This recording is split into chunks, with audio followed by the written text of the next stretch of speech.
लखनऊ में गृह मंत्री अमित शाह ने नवनियुक्त पुलिसकर्मियों को नियुक्ति पत्र वितरित किए। लखनऊ में आयोजित एक भव्य समारोह में केंद्रीय गृह मंत्री अमित शाह ने नवनियुक्त पुलिसकर्मियों को नियुक्ति पत्र अपॉइंटमेंट लेटर वितरित किए। इस अवसर पर उत्तर प्रदेश के मुख्यमंत्री योगी आदित्यनाथ, उप मुख्यमंत्री केशव प्रसाद मौर्य एवं ब्रजेश पाठक, प्रदेश अध्यक्ष भूपेंद्र चौधरी सहित कई गणमान्य व्यक्ति मौजूद रहे। कार्यक्रम में गृह मंत्री ने पुलिस बल के नए जवानों को उनकी जिम्मेदारियों के प्रति सजग रहने और कानून व्यवस्था बनाए रखने का आह्वान किया। साथ ही उन्होंने यूपी सरकार की सुरक्षा नीतियों की सराहना की। मुख्यमंत्री योगी ने कहा कि प्रदेश सरकार पुलिसकर्मियों के हितों और आधुनिकीकरण के लिए प्रतिबद्ध है। इस नियुक्ति से प्रदेश के पुलिस बल को मजबूती मिलेगी और अपराध नियंत्रण में सहायता मिलेगी। यह कार्यक्रम सरकार की रोजगार एवं सुरक्षा के प्रति प्रतिबद्धता को दर्शाता है। के हर वर्ग के समावेश के लिए उत्तर प्रदेश सरकार और उसके मुखिया योगी आदित्यनाथ और उनकी टीम को मैं हृदय पूर्वक बहुत बहुत साधुवाद देता हूं। मेरे साथ दोनों हाथ उठाकर वंदे मातरम का नारा लगाएंगे। उठाइए दोनों हाथ सभी युवा जरा और प्रचंड आवाज से बोलिए, वंदे वंदे वंदे। और वही ऐसी जगह पहुंचे जहां विश्व में कोई नहीं पहुंचा था। चंद्रमा के दक्षिण ध्रुव पर भारत का यान उतरा और मोदी जी ने इसका नाम शिव शक्ति पॉइंट रखकर हमारे देश का संदेश पूरी दुनिया में दिया। मातृशक्ति का सम्मान किया और कई सारे संस्कृति के पुनर्जीवन के काम नरेंद्र भाई ने। केदारनाथ धाम बना, बद्रीनाथ धाम बना, अयोध्या जी में राम लल्ला विराट मंदिर में विराजमान हो चुके हैं। काशी विश्वनाथ का कॉरिडोर बन चुका है। सोमनाथ का मंदिर सोने का बनने की शुरुआत हो चुकी है। ट्रिपल तलाक समाप्त हो गया है और देश में उत्तराखंड में कॉमन सिविल कोड वाला हमारा पहला राज्य बनाने का काम नरेंद्र मोदी जी के शासन में हुआ।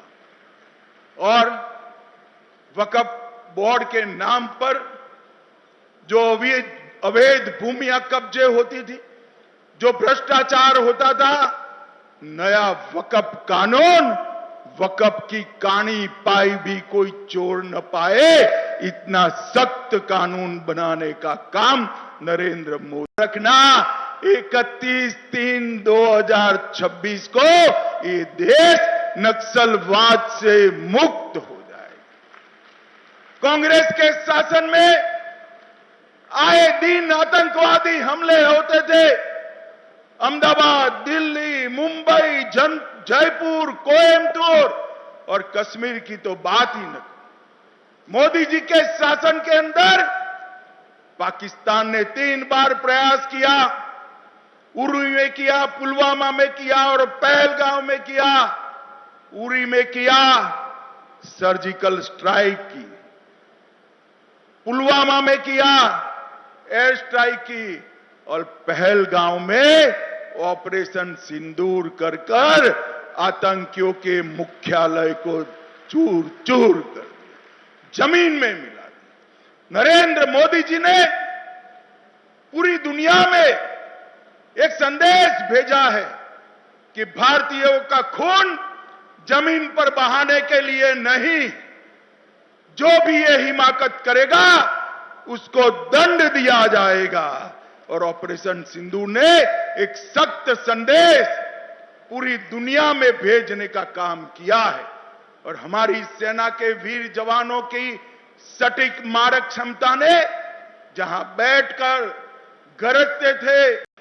आपने 2021 में उत्तर प्रदेश के अंदर Uttar Pradesh state forensic institute का शिलान्यास किया था। 2023 से ये फॉरेंसिक इंस्टीट्यूट काम करना प्रारंभ कर दिया है।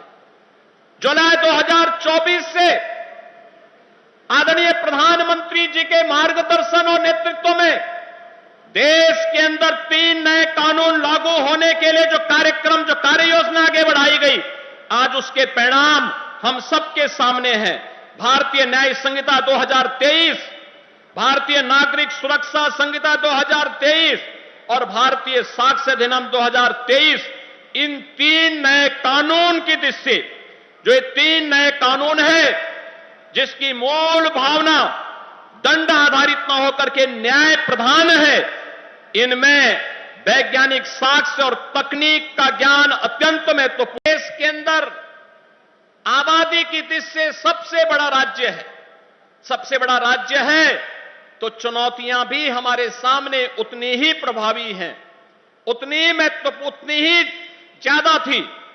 लेकिन पिछले 8 वर्ष में डबल इंजन की सरकार ने बिना रुके, बिना डिगे, बिना झुके उत्तर प्रदेश के इन कार्यक्रमों को, उत्तर प्रदेश में दंगा मुक्त, भय मुक्त वातावरण देकर के उत्तर प्रदेश को टूरिज्म के सेक्टर में, निवेश के क्षेत्र में एक बेहतरीन डेस्टिनेशन के रूप में स्थापित करने का जो कार्य किया, उत्तर प्रदेश के परसेप्शन को बदलने का जो कार्य किया, आज जो परिणाम हम सबके सामने है।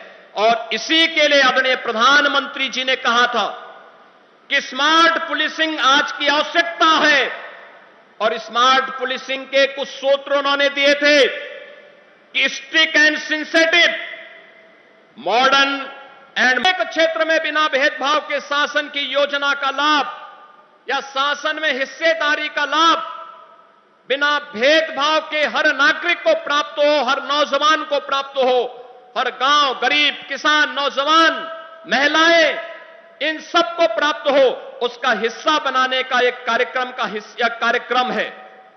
ये केवल एक प्रशासनिक आयोजन नहीं, यह कार्यक्रम उत्तर प्रदेश सरकार के अंदर आदरणीय प्रधानमंत्री, आदरणीय गृह मंत्री जी के उस विजन को प्रभावी ढंग से लागू करने का कार्यक्रम है, जो हमारी सामाजिक प्रतिबद्धता, सुशासन की सिद्धि और सुरक्षा के संकल्प का यह एक जीवंत उदाहरण बन रहा है। नगर निकायों से संबंधित उत्तर प्रदेश के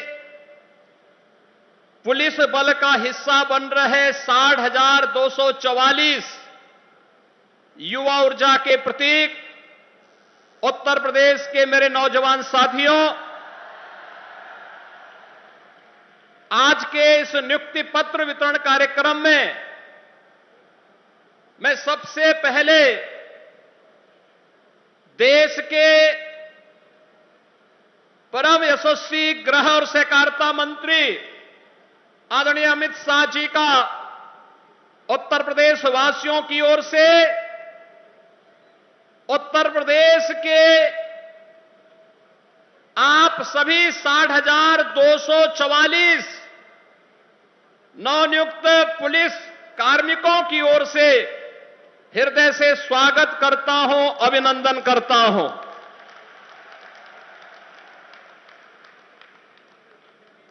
उत्तर प्रदेश पुलिस बल में ये 60,244 पुलिस कार्मिकों की भर्ती और नियुक्ति पत्र वितरण का कार्यक्रम ऐसे समय में संपन्न होने जा रहा है जब यह देश सेवा, सुशासन और गरीब कल्याण के आदरणीय प्रधानमंत्री श्री नरेंद्र मोदी जी के 11 वर्ष के कार्यकाल को एक नए भारत के रूप में हर भारतवासी के लिए उसके जीवन में परिवर्तनकारी सिद्ध होकर के बिना भेदभाव के शासन की योजना का लाभ उस तक पहुंचाने का कार्य हुआ है। बहनों और भाइयों, आज का एक कार्यक्रम आदरणीय प्रधानमंत्री जी के यशस्वी नेतृत्व, आदरणीय गृह मंत्री जी के यशस्वी मार्गदर्शन का परिणाम है। पिछले 8 वर्ष में डबल इंजन की प्रदेश की सरकार ने 8.5 लाख से अधिक सरकारी नौकरियां उत्तर प्रदेश के नौजवानों को दे करके